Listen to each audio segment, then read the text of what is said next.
বিবাহ বিচ্ছেদের পর, তালাকের পর 15 বছর 20 বছর পরেও যদি আবার স্বামী স্ত্রী একসাথে থাকতে চান, সুযোগ আছে যদি তালাক দেওয়ার সময় সেভাবে তালাক দেন।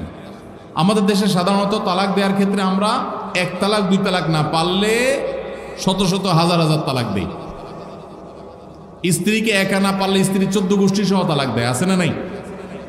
এগুলা বিভ্রান্তি। যারা বিবাহ করেছেন তাদেরকে বলছি, আর যারা বিবাহ করবেন তাদেরকেও বলছি, খবরদার, দাম্পত্য জীবনে স্বামী স্ত্রীর মধ্যে যত বোঝাপড়ার গরমিল হোক, যত গন্ডগোল ফাসাদ হোক, কখনো রাগ উঠলো আর তালাক ঝেড়ে দিলেন, এই কাজটা কখনো করবেন না। আমি আমার এক উস্তাদ খুলনা দারুল উলুমের, ওনার কথা প্রায় বিভিন্ন জায়গায় বলি।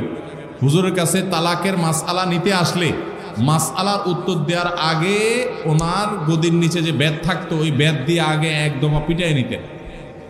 সে কোনো অফিসার, সে কোনো ব্যবসা প্রতিষ্ঠানের মালিক এসব দেখা দেখি নেই। তালাকের মাসআলা কোনো পুরুষ লোক জানতে আসছে, এই মাসআলার উত্তর দেওয়ার আগে উনি বেতটা বের করে শরীরে যত জোর আছে জোর দিয়ে 4-5টা বাড়ি আগে মারতেন, এরপরে বেতটা রাইখা বলতেন, এবার বলো মাসআলা কি। কারণ চুন থেকে নুন খসলেই তালাক।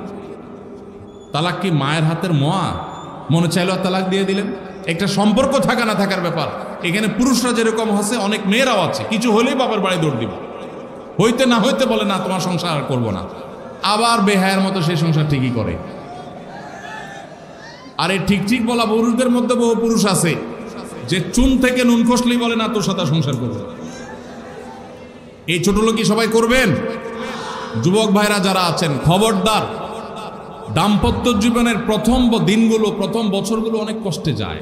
বনিবনা হতে চায় না, স্বামী স্ত্রীর মধ্যে নানান বিষয় কেওয়াজ লাগে, মায়ের কারণে, বোনের কারণে, ননদের কারণে, শাশুড়ির কারণে, বাইরের লোকের কারণে নানান ভুল বোঝাবুঝি তৈরি হয়। দিন যত অতিবাহিত হতে থাকবে, যত পারিবারিক জীবনটা সামনে এগোতে থাকবে, লাস্টিং করতে থাকবে, সন্তান বড় হতে থাকবে, ইনশাল্লাহ দেখবেন এগুলো সব হারায় যাবে। যারা ধৈর্যশীল তারা সবর করে, যারা অধৈর্যশীল তারা আগে ভাগে রাস্তা দুই দিক করে ফেলে। এজন্য ধৈর্য সহ্য ছাড়া কখনো পারিবারিক জীবন টিকানো সম্ভব নয়। ঘরে ঘরে তালাক হচ্ছে।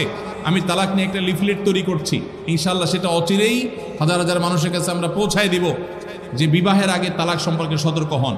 বেশিরভাগ মানুষ তালাক দিয়ে এসে এরপরে চোখের পানি ফেলে, এসে বলে হুজুর দিয়ে ফেলেছি, এখন কি করব। আপনি যদি 3টা তালাক দিয়ে শেষ করে থাকেন, তাহলে সেক্ষেত্রে আপনার স্ত্রীর সাথে আপনার সংসার করার সুযোগ যদি নষ্ট করেন, গোটা পৃথিবীর সব হুজুর একসাথে হয়ে, মক্কা মদিনার ইমাম সাহেব যদি একসাথে হন, আপনাকে আপনার স্ত্রীর সাথে সংসার করার সুযোগ দিতে পারেন না। কারণ ব্যাপারটা হলো ছুরি মারার মতো। আমার পেটে ছুরি মেরে দিলেন, এরপর আপনি জিহ্বা কামড়াচ্ছেন, আফসুস করছেন। আফসুস আপনি করতে পারেন, আমি আর জীবিত হয়ে যাব না। দাম্পত্য সম্পর্কটা এরকম। এজন্য খবরদার, রাগের মাথায় যদি ডিসিশনও নেন যে তার সাথে আমি সংসার করব না, তখন স্ত্রীকে কিছু বলবেন না। আমি যদি এজন্য বলি, রাগ উঠেছে, পারলে একটা ধাক্কা দিলেন, একটা বকা দিলেন, একটা ভালো কথা বলে বকা দিলেন, গালিগালাজ না, পারলে একটা চিমটি দিলেন। যদি আপনি অন্যায় করে থাকেন তাহলে আপনার বিচার করা যাবে। কিন্তু যদি তালাক দিয়া বসেন, সালাসুন জিদ্দুহুন্না জিদ্দুন ওয়া হাজলুহুন্না জিদ্দুন, নবীজি সাল্লাল্লাহু আলাইহি সাল্লাম বলেছেন 3টা কাজ ইচ্ছাকৃত করলে যা হবে, দুষ্টমি করে করলেও তা হবে। আমাদের দেশে বিভিন্ন জায়গায় এক সময় ছিল, এখন আছে কিনা জানি না, অনেক এলাকা প্রশাসন, অনেক ভাইরা তারা বড় বড় সাইনবোর্ড লাগিয়ে রাখছে, রাগের মাথায় তালাক দিলে তালাক হয় না। দেখছেন আপনারা এই সাইনবোর্ড? কেউ দুর্ভাগ্য হয় নাই কারণ এইরকম সাইনবোর্ড অনেক জায়গায় আছে। আমাদের দুর্ভাগ্য যে আমাদের ফটো অনেক সময় আমাদের প্রশাসন অনেক বাইরেই দিয়ে দেয়, রাগের মাথায় তালাক দিলে নাকি তালাক হয় না। তালাক কি মানুষ মহব্বত করতে করতে দেয়? স্ত্রীর সাথে মহব্বত, ভালোবাসা, আতিশয্যে তালাক দিয়ে দেয়? তালাক তো দেয়ই রাগের মাথায়। তবে শরীয়ত বলে রাগের মাথায় আপনি ব্যালেন্স হারিয়ে তালাক দিয়ে পরে আফসোস যেন করতে না হয়, এই জন্য আপনাকে সবর করতে হবে। তালাক দেওয়ার ডিসিশন নিয়েছেন, স্ত্রীর একটা মাসিক পার হওয়ার পর্যন্ত অপেক্ষা করতে হবে। আসলো আর মুখ দিয়ে তালাক বলে দিলেন, জি না।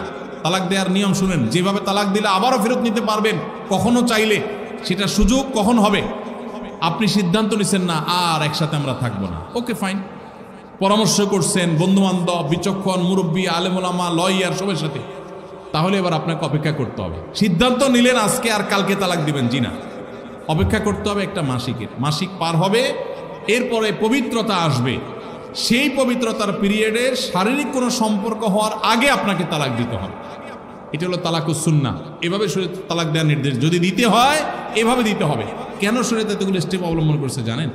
কারণ শরীয়ত এনশিওর করতে চায় আপনার তালাকটা খুব বিচক্ষণতার সাথে, বুদ্ধিদীপ্তভাবে, সুচিন্তিতভাবে হয়েছে, ঠান্ডা মাথায় হয়েছে, বুঝে শুনে হয়েছে।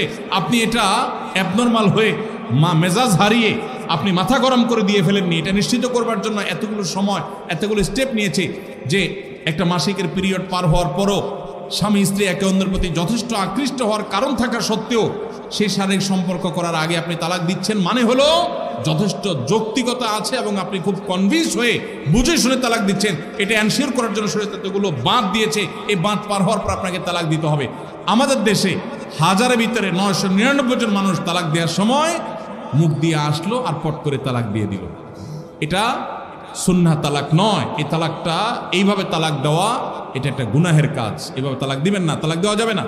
এই জন্য যুবক ভাইরা যারা বিবাহ করবেন ভবিষ্যতে, আপনারা জেনে রাখেন ঘরে ঘরে তালাক হচ্ছে। ঢাকায় যতগুলো বিবাহ রেকর্ড হয় আনুপাতিক হারে প্রায় পাল্লা দিয়ে ততগুলো বিবাহ বিচ্ছেদ হয়। ভয়ঙ্করভাবে তালাক বেড়ে চলেছে। কয়েক জায়গায় মাহফিলে গিয়েছি, এলাকার চেয়ারম্যান সাহেবরা বলছে, ভাই আমি চেয়ারম্যান হওয়ার পরে যে বিচার আচার আমার কাছে আসছে, বিসমিল্লাহ করছি তালাকের বিচার দিয়া। একজন বলছেন যে কয়েকদিনের ভিতরে 20-25টা তালাকের বিচার আসছে, আর যেগুলো আমার কাছে আসে সেগুলো তো আমাদের হিসাবের বাইরে। এই জন্য আপনাদের প্রতি উদাত্ত আহ্বান রাখতে চাই, আমাদের সংসারগুলো সব খান খান হয়ে যাচ্ছে। সবাই সংযমী হতে হবে, ধৈর্যশীল হতে হবে। as-sabru জাযাউহু আল জান্নাহ, সবরের বিনিময় আল্লাহ তাআলা জান্নাত দান করবেন। সবাই সবর করবেন তো ইনশাআল্লাহ। দাম আর যা হোক, খবরদার কখনো মাথা গরম করে তালাক দিবেন। আমি যেভাবে বলেছি সুন্নাহসম্মত তালাক, এভাবে যদি পিরিয়ড যাওয়ার পরে, সুস্থ হওয়ার পর, শারীরিক সম্পর্কের আগে একটা তালাক দিবেন, এটা হলো সুন্নত। তালাক কয়টা হবে? একটা। একটার বেশি তালাক দিবেন সেটা জায়েজ হলো না। জায়েজ হবে একটা তালাক। একটা তালাক দিলেন, বাস রেখে দিলেন। 2 মাস 3 মাস পার হয়ে গেল, অটোমেটিক সম্পর্ক ছিন্ন হয়ে গেলে দুজন দুদিকে যেতে পারেন, আলাদা বিয়ে হতে পারে। আবার বহুকাল পরে চাইলে নিজেরা শুধু বিবাহ পড়িয়ে আগদ করে আবার একত্র হয়ে যেতে পারবেন। আর যদি আপনি একটা দিয়েছেন, আবার আরেকটা দিয়েছেন, 6 মাস পর আরেকটা দিয়েছেন, দিয়ে 3টা শেষ করে ফেলছেন, তাহলে আর কখনো বিবাহ যদি মক্কার ইমাম সাহেব এসব পড়ায় তারপর আর একসাথে থাকতে পারবেন না। আল্লাহ তাআলা আমাদেরকে এই বিবাহ বন্ধন এবং তালাকের ক্ষেত্রে শরিয়াকে মেনে চলার তৌফিক দান করুন। আস-সুন্নাহ ফাউন্ডেশন, উম্মার স্বার্থে সুন্নাহর সাথে।